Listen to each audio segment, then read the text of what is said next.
satu dari kegiatan di TK kami yaitu pengembangan nilai-nilai kebajikan. Jadi antara lain Ibu, anak setiap hari kalau masuk di sentra ibadah itu membawa uang infak untuk ditaruh di kotak amal. Kemudian ada pembiasaan sholat duha.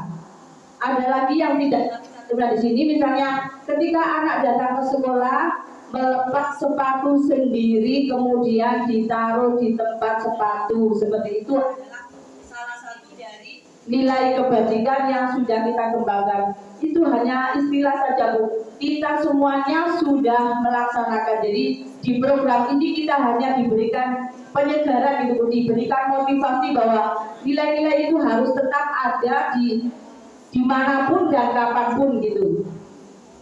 Next Bu. Bapak Ibu sekalian, pernahkah kita memiliki pengalaman ketika belajar di sekolah Pak Bu? Pengalaman pahit ketika di sekolah. Masih ingat Bu, ada pengalaman pahit apa di sekolah Bapak Ibu? Pak Yudi mungkin punya pengalaman waktu di bangku sekolah Pak.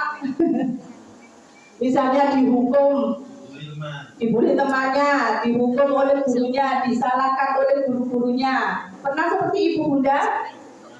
Nah, seperti itu, kita juga pernah. Ya,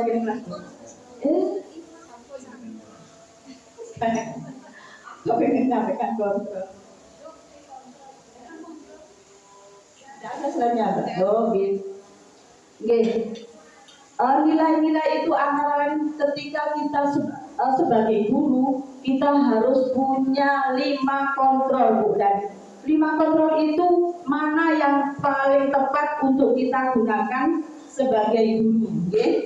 Yang pertama ada kontrol sebagai penghukum. Nah, ini Bapak Ibu tentu pernah punya pengalaman ketika masih di bangku sekolah, kemudian dihukum oleh gurunya.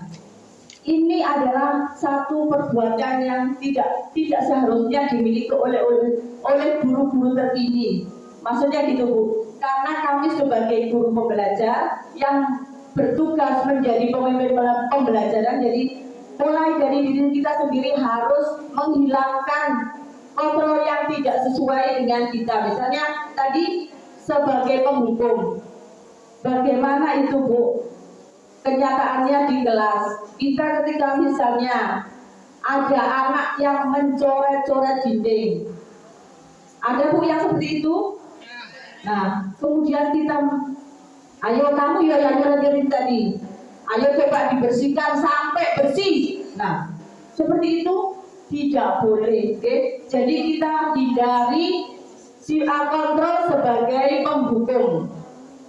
Kemudian ada merasa bersalah, seperti contoh tadi, misalnya anak mencoret-coret, kemudian gurunya mengatakan, ayo siapa kamu tadi ya yang mencoret-coret, seperti ini. Kalau kamu yang mencoret ini tadi kan bersih, kemudian kamu buat seperti ini. Coba orang tuamu suruh ke sini untuk ngecat-cat seperti ini. Nah, tindakan-tindakan itu sebaiknya sudah kita hindari, Bu, karena kita ini sudah berada di era yang serba canggih, jadi apapun yang kita katakan akan dinyatakan anak kepada orang tuanya, dan kalau orang tuanya tidak terima, bagaimana nasib kita? Nah, kemudian ada kontrol sebagai teman. Nah, ini budaya yang masih bisa kita pakai, Bu. Ketika kita di kelas, kemudian anak tidak mau membereskan mainan yang telah digunakan, kemudian kita mengatakan, nah, ayo bantu guru membereskan ini. Itu adalah kontrol sebagai teman. Nah, di sana itu pun belum, kontrol seperti itu pun belum bagus, karena di sana kita masih tidak membuat anak merasa bertanggung jawab atas kesalahan yang dilakukan. Tapi yang benar adalah manajer, di mana ketika itu anak-anak kan sebelum pembelajaran kita berikan kesepakatan kelas, atau sekarang itu dinamakan keyakinan kelas. Anak-anak nanti boleh main sesukamu, boleh menggunakan mainan yang sudah disediakan Bu Guru.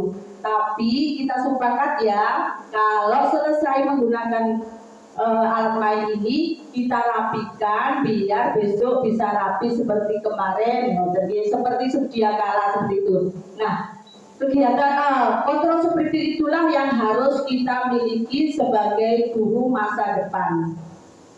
Mungkin itu saja Bu, karena kita akan berbagi dengan teman kelas.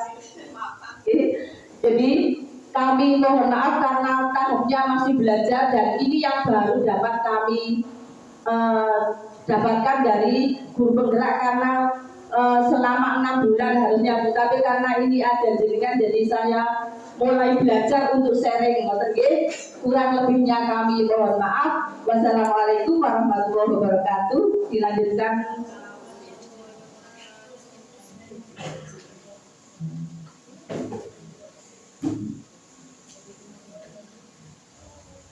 Assalamualaikum warahmatullahi wabarakatuh.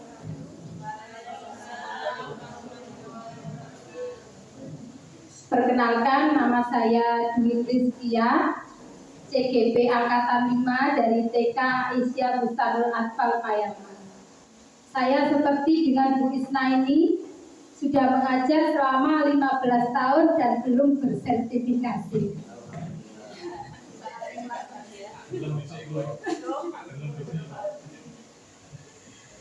Saya tidak seperti Bu Isna ini yang pandai berbicara di depan audiens maupun Bu Istiqomah. Saya itu lebih banyak tangannya Bu yang bekerja. Kalau disuruh lomba, pidato atau lain sebagainya, mulut ini yang bekerja itu tidak bisa, pasti kalah, sudah tidak berani maju. Tapi kalau saya disuruh lomba membuat APE, buku cerita, insya Allah saya maju dan alhamdulillah sering dapat juara. Jadi disitulah kelebihan saya Bu. Tidak pandai berbicara seperti Bu Isna ini dan Bu Istiqomah. Hanya tangannya yang lumayan pandai Bu. Tangan kreatif. Ya. Lanjut ya Bu, langsung saja ke materi keyakinan kelas.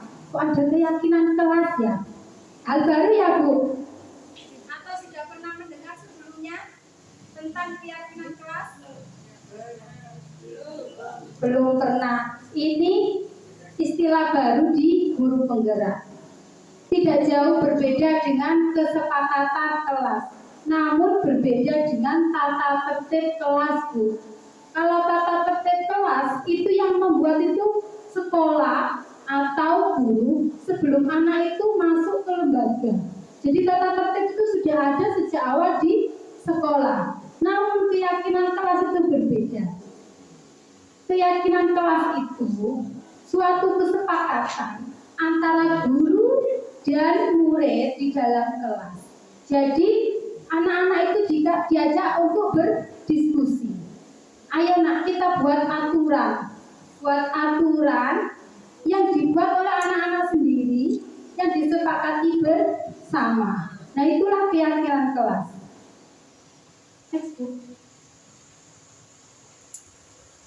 Keyakinan kelas itu ada tahapannya. Pertama, kita mengajak anak-anak untuk berdiskusi seperti di awal saya sampaikan tadi. Kemudian anak mengutarakan, ini anak-anak pengen buat aturan di dalam kelas ini seperti apa. Mereka akan mengungkapkan. Kalau kelompok B insya Allah sudah mampu ya Bu ya.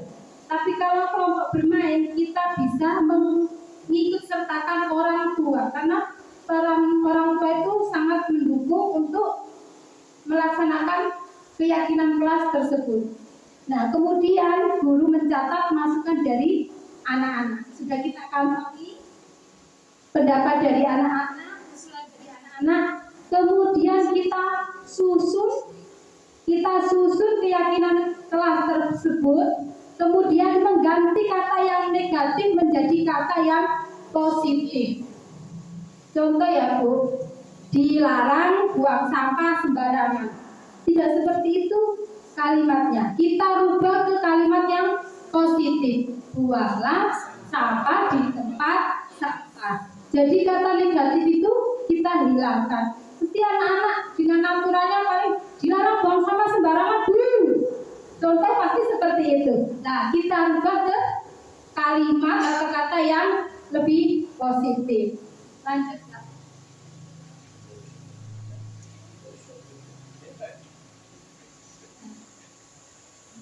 Nah, sebaiknya keyakinan kelas itu tidak usah banyak-banyak, cukup 3 sampai 7 saja, apalagi kita di PAUD. Jadi kita saring mana yang bisa dilakukan oleh anak-anak tersebut. Keyakinan kelas kemudian ditulis dengan berbagai ragam karya. Selanjutnya terakhir, karya tersebut bisa dipasang di dinding setelah dibuat. Next, Mbak. Nah, setelah membuat keyakinan kelas, kita buat untuk poster bisa, untuk karya seperti ini yang dibuat di kelas B1. Di sana ada apa ini, karya yang mewujudkan keyakinan kelas. Nah, kita lihatkan kepada anak-anak. Nah, ini keyakinan kelas yang sudah kita buat. Ayo kita baca bersama-sama. Kalau kelompok B sudah mampu ya tuh ya. Kita bacakan, kita yakini bersama supaya anak-anak itu tidak melanggar keyakinan tersebut. Namun, jika anak-anak melanggar dari keyakinan ini, itu bagaimana, Bu? Dihukum. Halo. Jika ada anak yang melanggar peraturan dari keyakinan tersebut, apakah harus kita hukum, Bu? Sudah buat sendiri, dilanggar sendiri, bagaimana, Bu? Dihukum? Tidak, karena hukuman itu tidak baik dan harus dihilangkan. Dan proses untuk menghadapi anak yang melanggar keyakinan kelas tersebut itu dengan langkah segitiga restitusi. Nah, segitiga restitusi itu nanti akan disampaikan oleh teman saya, Bu Niswatin, bagaimana proses dan tahapan-tahapan dari segitiga restitusi. Terima kasih, hanya itu yang bisa saya sampaikan. Ya begini, Bu, beratur-beratur gini.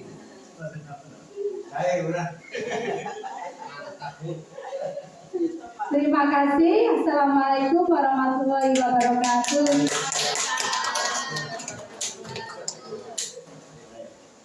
Ya, terima kasih Bu.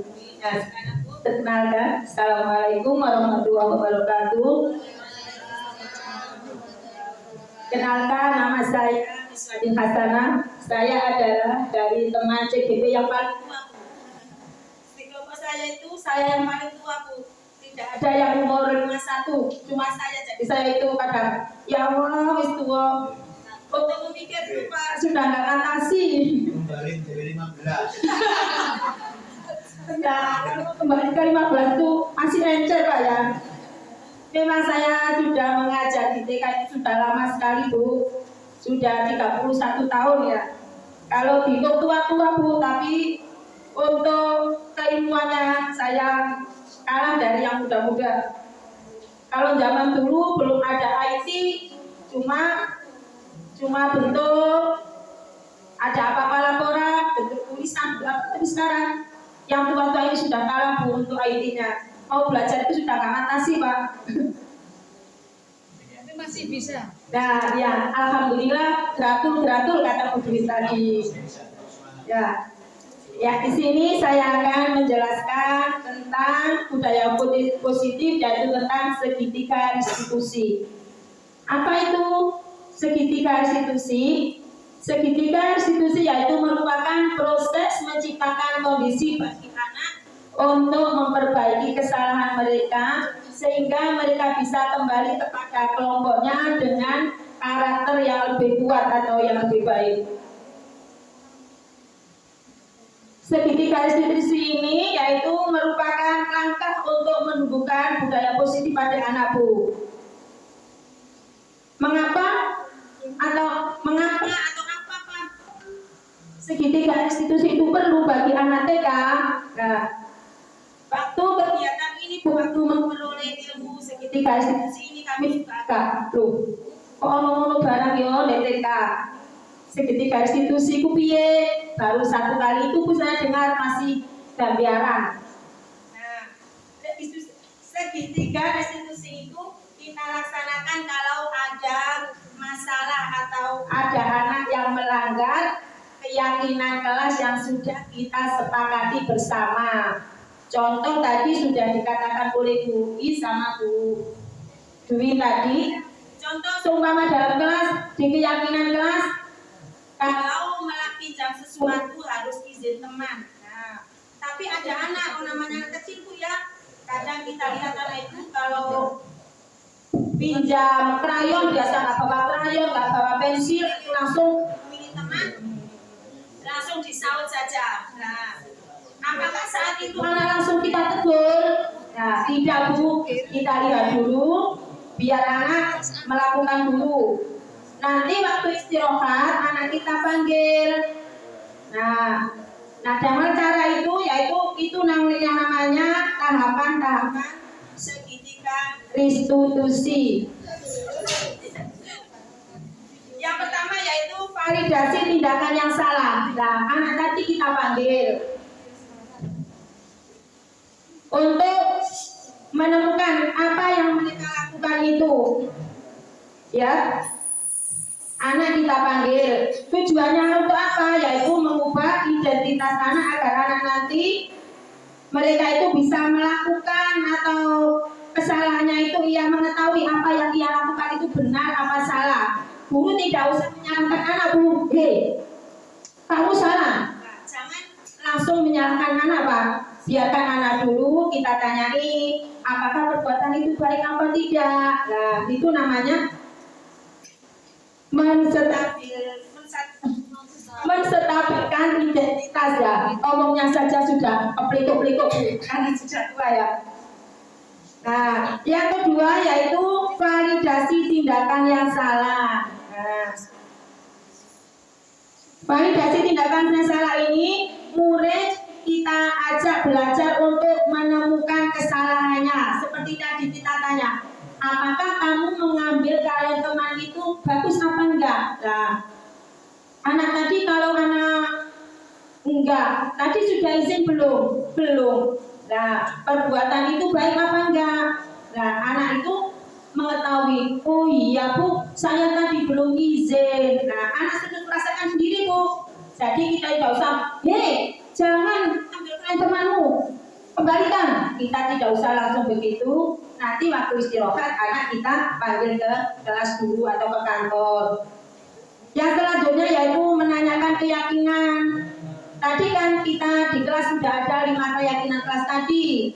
Loh, yang kamu lakukan tadi melanggar apa tidak dengan keyakinan kelas? Di keyakinan kelas tadi kan ada kalau pinjam sesuatu harus izin yang punya. Nah, tapi kalau anak tadi, oh iya Bu, besok kalau saya pinjam lagi saya akan minta izin dulu. Berarti anak sudah mengetahui kesalahannya tadi, yaitu meyakini keyakinan kelas yang telah disepakati bersama. Nah, itu Bu sedikit tentang restitusi. Nah, kalau di yang besar-besar di TK apa di lembaga SMA, SD atau SMP kemarin itu ya, anak secara khusus Pak ya. Nah, karena ini TK, ya mungkin kebiasaan yang untuk anak kecil ya kadang ambil teman, ambil pinjam barang atau seperti yang dikatakan Miss tadi coret-coret. Nah, itu sudah ada keyakinan kelas tapi anak tidak memperhatikan. Nah, itu nanti anaknya nanti bisa dipanggil, tidak langsung ditegur di tempat kejadian Pak. Nah, gitu. Demikian Bu. Semoga ibu-ibu nanti bisa mengambil sedikit apa itu segitiga restitusi, yaitu contohnya kalau sudah yang kita lakukan itu apa itu Pak, jelas masalah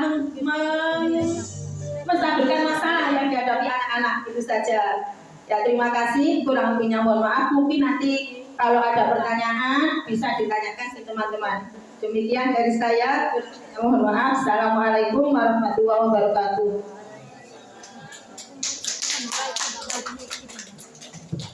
Terima kasih semuanya. Ini mana ada yang mau tanya? Mau? Atau sudah cukup? Bagaimana?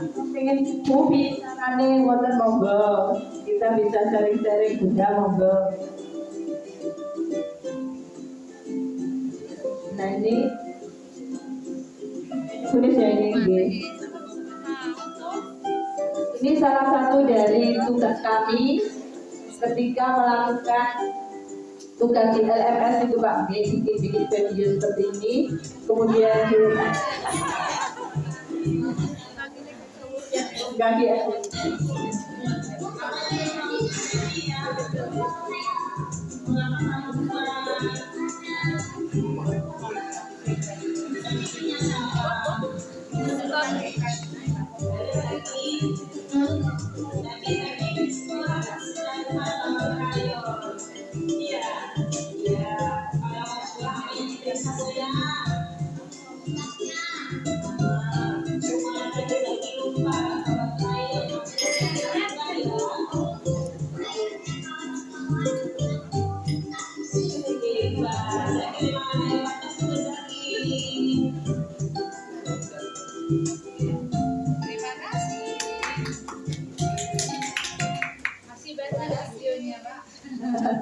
Ada lagi nilainya Bu ini ya. Assalamualaikum warahmatullahi wabarakatuh. Jumpa lagi bersama saya Kusnini. Anaknya sekarang nggak baca itu Pak. Instansi Istana Pertanian. Dalam modul 1.4 koneksi antar materi budaya positif. Budaya positif adalah nilai-nilai atau keyakinan-keyakinan kebiasaan-kebiasaan di sekolah yang berpihak pada murid agar murid dapat berkembang menjadi sobat yang Sekali kalau video itu langsung ditarik. materi budaya positif ini berkaitan erat dengan materi sebelumnya, yaitu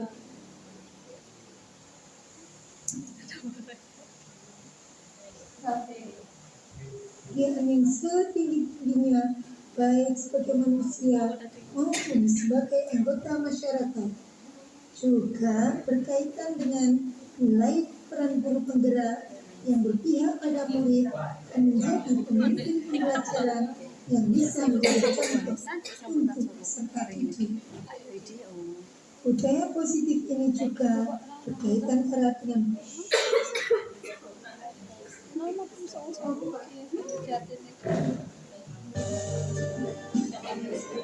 Ini nilainya Budwin.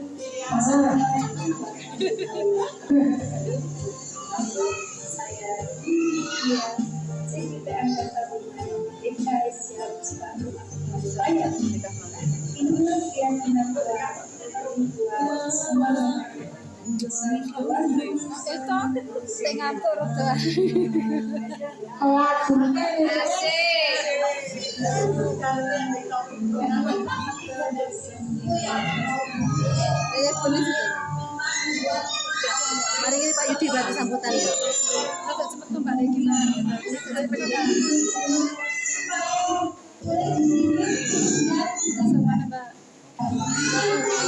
Proses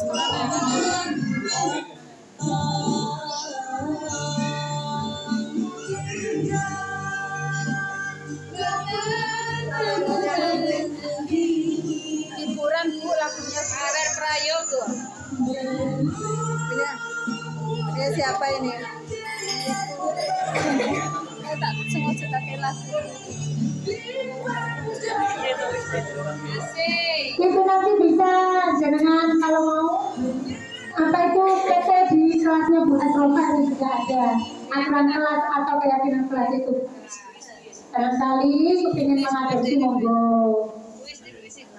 Ini Bu Istiqomah Pak artisnya ini.